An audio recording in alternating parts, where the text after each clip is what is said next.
All right, hey guys, 8 Brian here. So I've got a question for you. What do a portable TV from around the year 2000 and a copy of the NES classic Super Mario Bros. Duck Hunt have in common with each other? Well, at first glance, not much, but a lot more than you might think. And that's because today I'm going to see if it's possible to be able to put this on this. That's right, I'm going to attempt to play Super Mario Bros. On what I think to be is quite possibly the world's smallest television set. Now, the reason I'm saying that is because there's a lot of other videos out there where people use monitors and stuff like that. Even have that new little Atari little video game peripheral that's out right now with a little mini television and the joystick. Well, that's kind of the same, but not really. You see, those are all just monitors. What this actually is this is an actual television set, and the screen size is about 2.25 to 2.5 inches uh, big on this television. So this is something completely different. This just isn't a Nintendo being plugged into a monitor, or something like that. This is actually, like back in the 90s or the 80s. Granted, this is an LCD screen, but basically the same thing. If you had a CRT TV that you're playing an actual NES original hardware, which is what I'm going to use, plugged in and hooked up to an actual television set, but the only difference is this is about 20 some years old and can fit in the palm of your hand. I got this for Christmas around 1999 2000, and believe me, I was just as surprised as anyone to find out that this has a little capability on the side here that I always thought was an output port, which is actually an input port. So we're going to see today if it's possible to get Mario down to his smallest size ever. Stay tuned.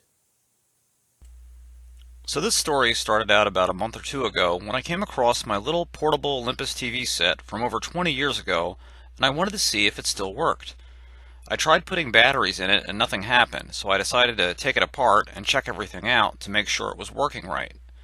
The insides looked fine for the most part, just a few loose screws and connections to tighten up, but the battery compartment was badly corroded. I cleaned them up, but still it wouldn't work, so I tried testing it with an AC adapter, and lo and behold, it worked. It turned on and started scanning for channels and everything, even though there was no way to watch TV on it. Still, I thought, I've got it powered on and working. I wondered what else I could do with it. Little did I know how much this small TV was still actually capable of. All right, hey guys, so like I said before, I'm going to be doing something that I don't think has ever been attempted before. Now, what's that, you ask? Well, I'm going to be playing Super Mario Brothers on what I believe is, I don't know if it's the world's smallest, possibly, so I don't know if you could call this, I'm not calling it a record or anything like that, but on an extremely small little portable LCD TV with a 2.25 inch screen made in the early 2000s. This was made around 1999 2000 by Radio Shack and Tandy, and this was their Optimus line. So let's give a little backstory on this TV here, real quick. So I got this for Christmas almost 20 years ago, and I used it a lot. It was great. This is a great little portable TV to have, and especially in the time when smartphones and stuff like that weren't really a thing yet. This was great to have because YouTube wasn't even around then. You couldn't, if you wanted to watch movies on the go, you had to have a portable DVD player or something like this. And well, I had both because that's just what you had to do. And this thing was awesome. I absolutely loved it. But a few years down the road, I think it was maybe 2004, 2005, when everything went to a digital signal, these TVs instantly became obsolete because there's no way to hook anything up to them to still get a signal. So there's nothing you can do with it. I've tried repairing this a couple of times. The battery contacts were really corroded. I did get it to power on with an external AC adapter. I took it apart, gave it another full thorough cleaning. I still can't get the batteries to get it to power on. I'm still working on that, but it does turn on and it does scan for channels. Like I'll show you that here. I actually had the antenna removed because I believe that creates some interference when I have the Nintendo hooked up to it, but that's just something you can easily put back. So you can see here, now it says the UHF and VHF. Let me bring this a little bit closer. You have the UHF and VHF for your channels. So this is an actual legitimate television set. This isn't just like some portable monitor or whatever. This is a legitimate TV, as legitimate as any CRT or whatever, although it's an LCD screen that you would have seen from that era. So I definitely want to make that point clear. This isn't just some monitor. This is an actual television set. Now it does scan for channels. You can hit this button here and it's trying to find something, but obviously it's not going to. You can flip it up, and the green is for the VHF, I believe. So that's searching for like your channels 3 through 12 and stuff like that. You have your brightness controls on the side here, as well as your volume, your speaker on the top with an earbud port, your channel select. You have a stand on the back that you can put in 2 different positions. And then on the other side here, you have the input for your power, and then there's another little input that's marked video, like AV. Now, if you ever owned a camcorder or anything like that, you've probably seen something like this. They're very common. You have like a 3.5mm jack, and then it goes to a yellow video cable and usually a black audio cable. Sometimes it'll have the white and red. And then that's how you would output video from I don't know, an MP3 player or a camcorder or something like that. And that's what I always assumed that was for on this television. But after doing some research, I found out that that's actually an input. So instead of being able to output a signal, you can actually get video on this tiny portable screen, which I would have never guessed that in a million years. When I owned this 20 years ago, I had no idea this was capable of that. So after I was cleaning it, finished cleaning it and found out I could do that, I hooked this up to my DVD VCR combo, and I put in a DVD, put in Batman the Animated Series, and wouldn't you believe it, I was able to watch a DVD on this little screen, and it just, it blew my mind. I could not believe I was able to watch that on here. Okay, so this is pretty promising and surprising. I can't get any TV stations on here, but I have found that my little tiny TV has a video and audio input jack. And I just put a DVD player in here. This is my DVD VCR combo, and you can see on here,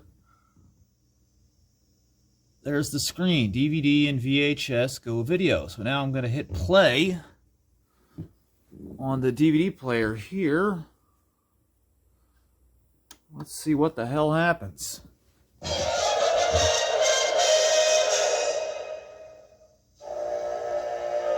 You have got to be kidding me.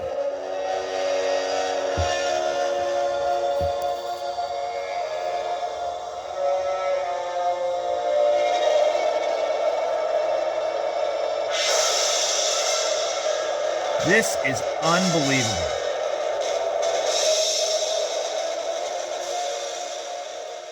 So I thought to myself, I said, wow, that's really crazy. I said, what else can I do with this? And I thought, I said, I wonder if I can play video games on this really small screen.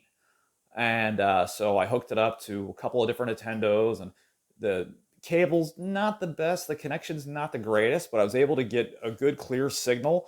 And lo and behold, I was able to play Nintendo games on this. And I never thought that in a million years dreamed that could be possible. I can understand with like a portable TV that has a coax input, or even like those little screws for the RF box converter. But with this, just having something that most people would assume is a line out and not a line in on something you can fit in the palm of your hand. Who would guess that? Nobody would believe you could play Nintendo games on something this small. And I just wanted to see if it was possible, and amazingly, it was. So again, like I said, I don't know if this is some type of a world record or something, but at any rate, I think this is really cool. Please share this video so that way, a lot of people can see it and just see what a neat thing this is to be able to do with a full-size Nintendo console. This isn't an emulation box or a RetroPie or anything, and an actual television. I can't stress this enough. This isn't just some monitor or something like that. This is an actual television. I think that's what sets it apart from, you see other videos with smaller monitors or little mini gaming systems. This is totally different. This is an actual television, like you would have hooked up. Maybe I could see if I can get an Atari to work on here. I don't know, but how, like any other television from back in the day, you would have been able to hook up if it had, a coax input, but it doesn't. But it's still just a regular television, just that fits in the palm of your hand. And that's what I think is really neat. And I've never seen anybody with doing these types of things taking a full size console and hooking it up to a television this small. It's always through emulation or something like that. And I think that's what makes this unique. That's what makes it special. And that's what makes it different. So anyway, let's go ahead and we'll turn this off here. And then I'll show you how everything hooks up. And then, my setup here. And then we'll go ahead and we'll play some Super Mario Brothers. All right, so this is my setup here. Obviously, I have my NES with my controller here. Now, let's get a better look at this little Optimus TV. And like I said here, you can see on the front the VHF and UHF indicators for the channels. And this is for selecting the channels and scanning. And then around on the side here, you have the volume and the brightness controls. And then on the other side, this is your switch for switching between VHF, UHF, and off. And then this is your audio video signal and your DCN. See what I mean? Like, it doesn't say audio video in at all. Like, if you got a cable with this, you would just assume it's an audio video out. So that's actually, we'll go ahead and I'll plug that in here before we move on. So that just plugs into the side just like that. Power's plugged in. Then that cable comes out the side here, and that hooks into the side of the NES. We have the power hooked up in the back. And that's the AC adapter for the TV. And then that's the AC adapter I'm currently using for my Nintendo. Not stock, but just the one that I have here to be able to use. And then this also is the antenna that I have removed because I believe it's getting a little bit of RF static from the Nintendo, which is why you had that shielding in place. And I just have a feeling it's causing a little bit of interference when I'm playing the game. So it just unscrews. I just have that unscrewed temporarily. And then, once I'm done, done with this project, I'll just reattach that. All right, so that's my whole setup. Now let's get everything ready and play some games. All right, so now that I've showed you how I've got everything all set up here, let's go ahead and play some Super Mario Brothers on my little Optimus 2¼ inch LCD portable TV. So let's go ahead and we'll turn the television on here. There we go. Now let's take Super Mario Brothers, pop it in our Nintendo.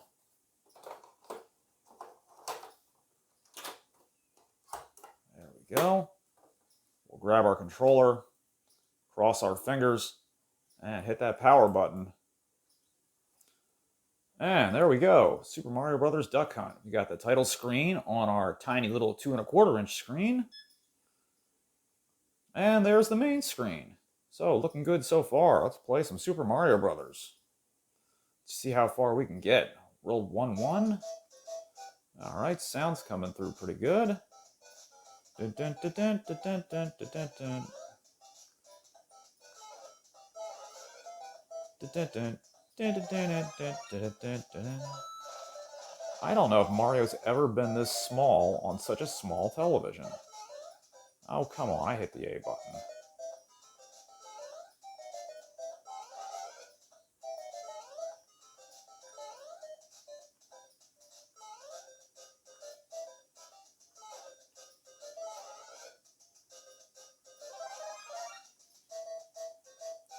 Boing. Dun dun dun dun dun dun dun dun dun dun dun dun dun. Ow. Let's grab that Starman.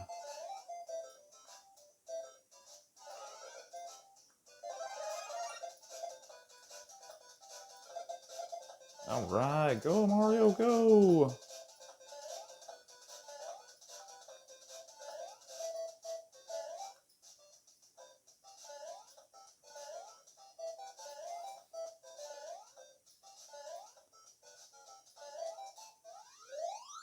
All right, there we go. World 1-1 on a 2¼ inch portable LCD television set. Crazy. Let's see just how far we can get here. Head down to the sub level. All right.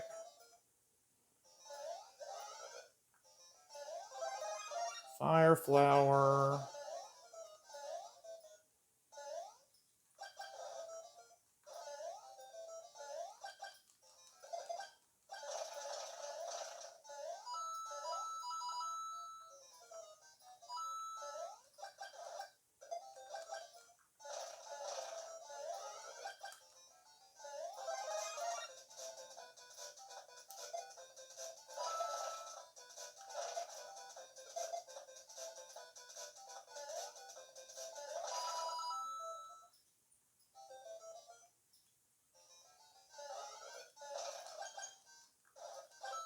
All right, yes.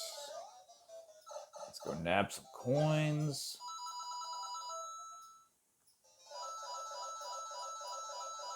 Money, money, money.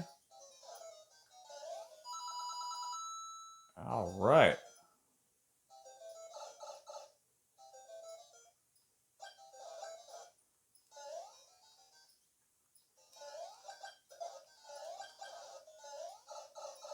What the heck? I totally jumped that.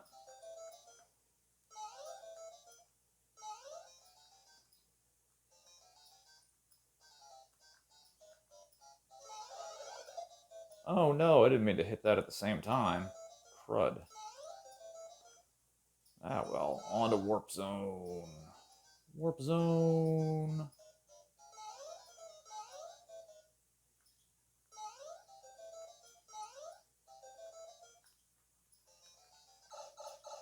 All right, on to World 4-1.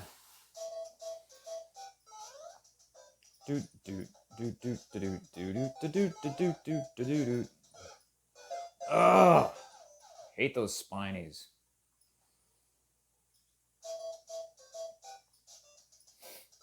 I gotta say, this is considerably more difficult than on my regular TV because since I'm recording it like this, there's kind of an input lag because I think the frame rate is maybe delayed by, I don't know how many frames, but it sure feels like there's a delay from what I'm doing to what I'm actually seeing. Now, if I wasn't recording this, there wouldn't be that, but because since I have to change the brightness on the screen in order to get this to show up, I have to do that, and then it causes this little lag and from what I'm seeing to what I'm actually inputting. But it's not that bad. It's just it's a learning curve, I guess. So there we go. Got 4-2 done. Not doing too bad here. Let's see how far we can actually get.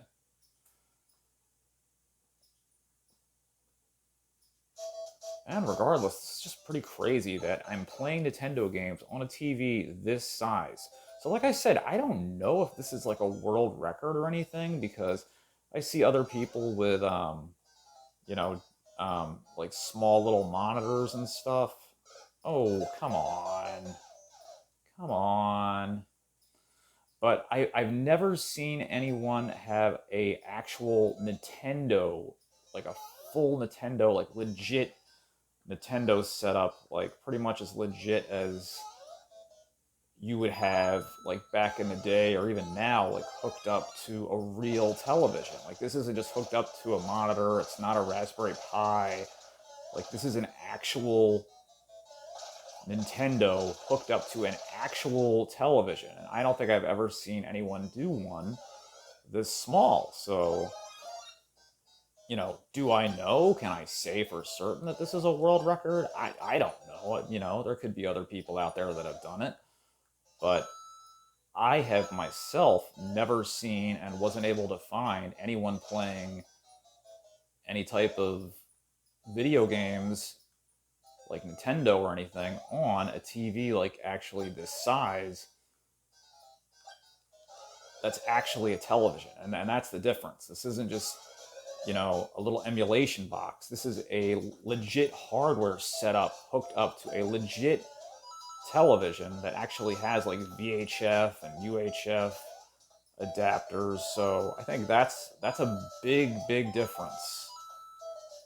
And so while there might be smaller sets out there, like I've seen the one for Atari, I've seen other ones for like PCs and stuff and computers, but this is the smallest I've ever seen anyone do a Nintendo, or have what you will, PlayStation, Nintendo 64, Dreamcast, whatever. I've just never seen a full